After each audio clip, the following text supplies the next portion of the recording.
My videos are not scripted. They come from here and they exit there with whatever comes out. But I couldn't have even written a better intro for this video because one of the gags I wanted to use was that I couldn't really tell any of the American late night talk show hosts apart. Jimmy Fallon, Jimmy Kimmel, Jamie Oliver, etc., etc. And then I realized that in attempting to do research for this video, I was actually looking at the wrong talk show. The wrong talk show host. That to me says everything. Hi everyone, it's Az here from HeelvsBabyface. Yeah, I swear to God, hand on heart, 100% true. One of the gags I was going to use was that the late night talk show hosts in the US are just so interchangeable.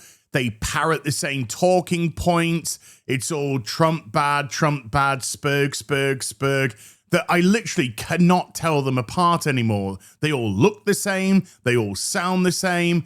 And in an effort to try and research the removal of Jimmy Kimmel, I was actually looking at Jimmy Fallon. And it isn't just because they're both called Jimmy. It's because I legitimately couldn't tell them apart. Now, I've been told that Jimmy Fallon is the slightly less political one out. I'll be honest with you. I don't care. But correct me if I'm wrong here, but I thought that these late night talk shows were meant to be something to unwind to end the night with. I mean, I used to actually enjoy watching some. We would get some late at night here, our own UK ones. But then we would be able to get Craig Ferguson, saw a bit of Letterman in my time, Conan O'Brien, and say what you want. Feel free to have your own opinion about them. I mean, Craig Ferguson to me was just the daddy. He was so funny, so good. His interviews were so entertaining. Remember that word? Conan I found very entertaining indeed, and Letterman I found really solid as well. I guess this is why they have stood the test of time for so many years. But these lot, your Stephen Colbert's, your John Oliver, your Jimmy Fallon, your Jimmy Kimmel, your Seth, whatever he's called, to me, they just come across as the same uni guy, just molded into one parrot. All the comedy, all the entertainment is gone. There's nothing funny there. It's just, hey, it's late night talk show time. Ready for a spurg about Trump for the 58th millionth time in a row? That's not entertaining. It's not fun. We're dealing with so many broken, and I know I'll keep tapping this. It's because they are fucking mental. Do you know why we call you mentally ill? Because you are mentally ill. Just broken people. Entertain. Somebody's been working hard that night. They want to go to bed on a bit of a high note. Listen to some good interviews, maybe a little bit of music, few jokes, and then off to the land of Nod. But no, you've got interchangeable Jimmy or whoever going, "Arr!" And then the sickness comes in with what's happened with Charlie Kirk, and then they try and twist it immediately. No sympathy for the family, no empathy for what's gone on and a man losing his life. They're just immediately trying to twist it to Orange Man bad, but this, whataboutism crap. And Jimmy Kimmel has seemingly paid the price. And it couldn't have happened to a nastier piece of shit. Hospitals get any more overcrowded, they're going to have to make some very tough choices about who gets an ICU bed. That choice doesn't seem so tough to me. Vaccinated person having a heart attack? Yes, come right on in. We'll take care of you. Unvaccinated guy who gobbled horse goo? Rest in peace, Wheezy. No, you see, he's always been somebody that celebrated the death of others, particularly those that either don't agree with them or want some more information and they don't want to go in blindly. And the funnier thing about that clip is just how poorly it's aged. And do you think he's apologized for that? Do you think he's had any remorse or regret for saying it? course he haven't. Soulless. Absolutely soulless individual. Let's just say ethics aren't particularly high on the list of priorities for this group. So let's look into what really drew people's ire with Kimmel this time, I should probably preface. We hit some new lows over the weekend with the MAGA gang desperately trying to characterize this kid who murdered Charlie Kirk as anything other than one of them and doing everything they can to score political points from. Just imagine the irony of saying trying to score political points while checks notes trying to score political points. And also, just listen to the verbiage that he uses. This kid that murdered Charlie Kirk, this poor little kid that assassinated Charlie Kirk. As if the sympathetic language is lying with the shooter and not the guy that was actually killed. But on top of that, it's complete and utter misinformation because it's come out that the guy had nothing to do, was radicalized by his education or people within that sphere. And then when he went off, shacked up with his gay, trans, furry boyfriend. Also, on one of the bullets was written, "Catch this fascist." Oh yeah, they definitely sound like statements from MAGA. In between the finger pointing, there was grieving. On Friday, the White House flew the flags at half staff, which got some criticism. But on a human level, you can see how hard the president is taking this. My condolences on the loss of your friend Charlie Kirk. May I ask, sir, personally, how are you holding up over the last day and a half, sir? I think very good. And by the way, right there, you see all the trucks? They've just started construction of the new ballroom for the White House, which is... So you see that they're trying to paint Trump here as callous, because when asked how he's holding up as regards to Charlie Kirk, he says very well, and then he deflects the conversation away from that and talks about how they're constructing a ballroom in the White House, which is something I believe they've wanted for about 150 odd years. So Fallon is going to turn that into a sick and twisted joke. And of course, if Trump had said, "Oh, we're broken with this, that, and the other," he would say he's a weak president. He would say that he's so consumed with his own people that he's not looking after the all of America. Everybody's, up in arms or in turmoil of some kind, blah, blah. You know that they would try and spin it for whatever way they wanted. It's such a disingenuous argument that they tried to put across. And of course, that's exactly what Kimmel tried to do. Yes. He's at the fourth stage of grief, construction. Demolition, construction. This is not how an adult grieves the murder of someone he called a friend. This is how a 4-year-old mourns a goldfish. Now there's been some uproar as to why he's been pulled from the air. After all, isn't he protected through free speech?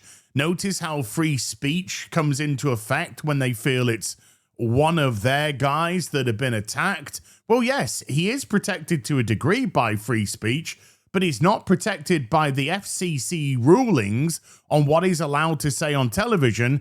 Directing here, this rule prohibits broadcast licensees or permittees from broadcasting false information concerning a crime or a catastrophe if, 1, the licensee knows this information is false, 2, it is foreseeable that broadcast of the information will cause substantial public harm, and 3, broadcast of the information does in fact directly cause substantial public harm. And as we know, the information that he gave out trying to push that the shooter was MAGA was actually misinformation. He broke the FCC rules. Now, based off this statement here, I'm amazed that any of the US news networks are actually allowed to broadcast, because it appears that they break these rules every single goddamn day. But I guess that's just by the by. So in regards to what was said by Kimmel, Netstar ABC affiliates to preempt Jimmy Kimmel Live, which means take off air. Netstar Media Group today announced that the company's owned and partnered television stations affiliated with the ABC television network would preempt Jimmy Kimmel Live for the foreseeable future, beginning with tonight's show. Netstar strongly objects to recent comments made by Mr. Kimmel concerning the killing, the murdering, the assassination of Charlie Kirk, and will replace the show with other programming in its ABC-affiliated markets. Mr. Kimmel's comments about the death of Mr. Kirk are offensive and insensitive at a critical time in our national political discourse, and we do not believe they reflect the spectrum of opinions, views, or values of the local communities in which we are located, said Andrew Alford, president of Netstar's broadcasting division. Continuing to give Mr. Kimmel a broadcast platform in the communities we serve is simply not in the public interest at the current time, and we have made the difficult decision to preempt his show in an effort to let cooler heads prevail as we move towards the resumption of respectful, constructive dialogue. We are absolutely not the same.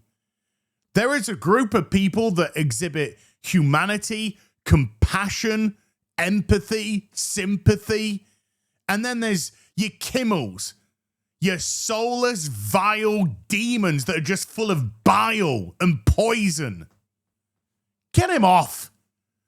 And while he's off, let that be another one of these late night talk show hosts to go and, fingers crossed, never come back.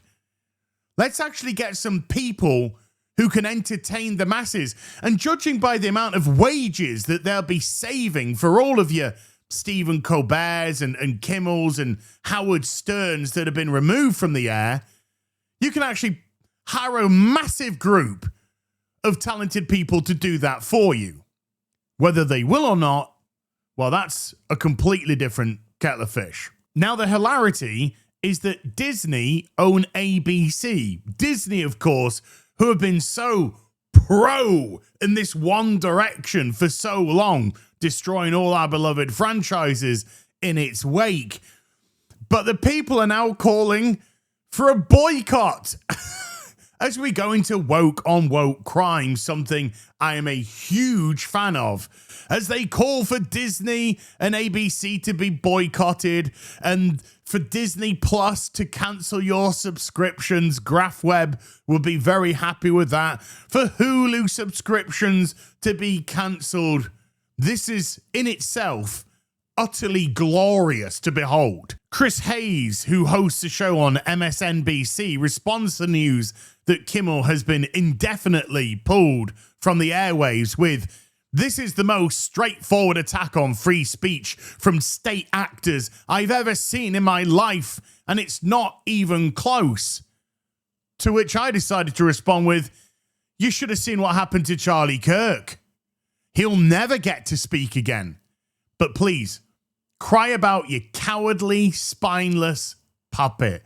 And once again, I want to reiterate, we are not the same. And I am legitimately so grateful for that, because they exhibit no qualities of humanity, empathy, sympathy. There is a divide, all right. And this isn't about left or right, blue versus red. This is about humanity. We're in a fight for humanity right now. And it's great to see that Netstar are doing things like, we need civil discourse back. We need some goddamn civility back in our lives. Because people like Kimmel, they don't exhibit it at all. And I doubt they ever will. And you pay them enough, they'll do anything, say anything, be anyone you want them to be. Soulless husks. The same people who are up in arms right now about Kimmel being pulled from the airwaves are the same people that celebrated the sacking of Roseanne Barr, the sacking of Gina Carano, the sacking of Tucker Carlson, etc., etc. And you can either agree with those sackings or disagree with those sackings. That's your own personal right to do so. But when turnabout is fair play, they simply can't handle it because, once more, they have been protected for so long. They have got this idea into their head that they're on the right side of history, that they complete and utterly lost the one thing that they truly needed to hold on to: their goddamn humanity. I'll see you in the next video. You take care. Bye for now.